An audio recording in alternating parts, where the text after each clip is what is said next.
राजनीति एउटा फोहोरी खेल हो, यहाँनिर युवाहरू आउन हुँदैन,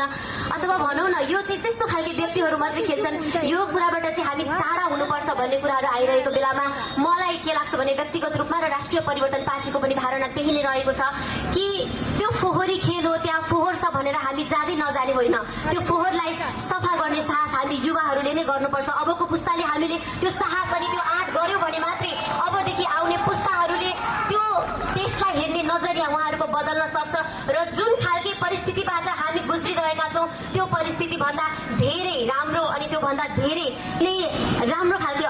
अवसरहरूको सृजना हामी यहाँनिर गर्न सक्छौँ र त्यो गर्ने पनि अबको दिनमा हामी युवा नै हौ। त्यस कारणले गर्दाखेरि म आज यहाँ बोलिरहँदा हजुरहरू माझमा यो त्यो भनेर भनिरहन चाहन्न, तथापि यति चाहिँ के भन्न चाहन्छु भने जसरी राष्ट्रिय परिवर्तन पार्टीको एउटा धारणा रहेको छ कि अबको दिनहरूमा हामीले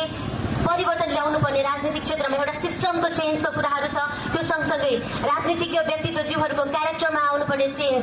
त्यो कुराहरूमा पनि हामीले परिवर्तन ल्याउनु पर्नेछ र त्यो सँगसँगै जुन पोलिटिकल कल्चर छ